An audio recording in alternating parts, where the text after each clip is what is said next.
WPTV.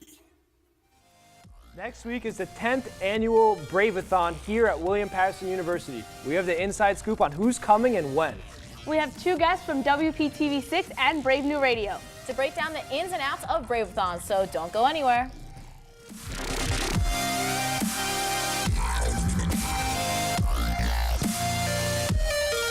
Joining me now are Lindsey, Hargrave, and Hannah Greves. Thank you guys for joining me. Let's just jump right into who's coming and when are they playing. Well, Braveathon is going to be Friday, April 20th, so that's next Friday. We have Toland coming back, who played last year.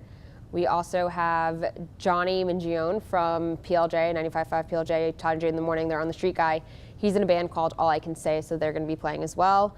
Woodshedding's coming in, who is the lead singer of Absolute Zero's, his side project too.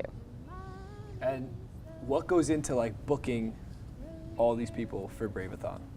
Booking can be a long process because you're not going to reach out to only 15 bands, but you have to reach out to a certain amount of bands at a time because you give them a certain amount of time slots and say this slot's open, that slot, that slot. But also the genres are important because we want the day to flow a certain way. So the morning is normally acoustic, then it goes to indie pop, indie rock, a little bit of pop punk, and then alternative hip hop for the night. So for everyone that doesn't know, Braveathon is when the TV department and the radio department come together for a 12-hour live broadcast of music here in the studio. Lindsey, what goes into the TV side of this? There's a lot that goes into it. One of the biggest parts is making sure that the band is set up and that everything is perfect for them. But you also have to get a whole crew together for not just one studio, but two studios and make sure that everyone knows what they're supposed to do. But in terms of setting up the band, you have to make sure that their mics are set up and they're at good levels and everyone can hear themselves playing or singing and whatever they need, really. And while this is all going on down here, what's going on up in the radio station? So up in the radio station, we have at least one person in the studio that is in constant contact with the TV studio. So while the bands are playing, we have a live stream playing on air and then online at gobrave.org for the station. And then we have music that the bands send us that sound like their sound. So when they're moving from the stage to the interviewing process, we play music that sounds like them. And then we turn it back to the TV studio for the interview, and that gets broadcasted live through the station.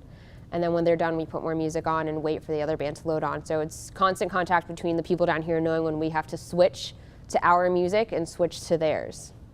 And Lindsey, last year, if I'm not mistaken, was your first Braveathon. Mm-hmm. What was it like working your first one, and what are you expecting from this Braveathon? Working Braveathon last year was pretty awesome. I actually was lucky enough to be able to operate the jib for 14 out of the 15 hours.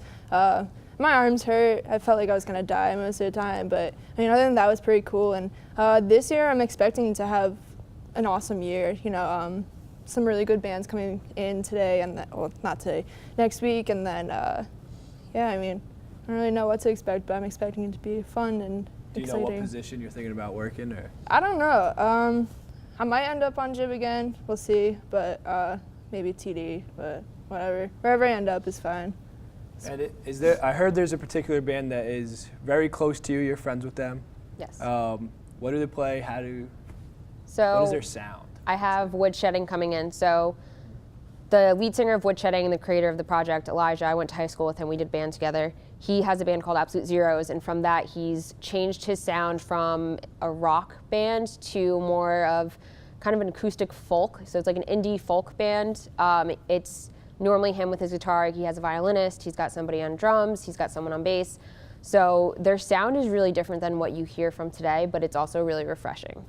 And how did we get there? I heard there's a band coming from Cincinnati. Yes. How did we get a band from Cincinnati to come down to New Jersey to play for free for the students? What went into that? Well, originally our visual media and content director, Tara Crawford, she listened to the band previously and reached out, just letting them know what Braveathon was.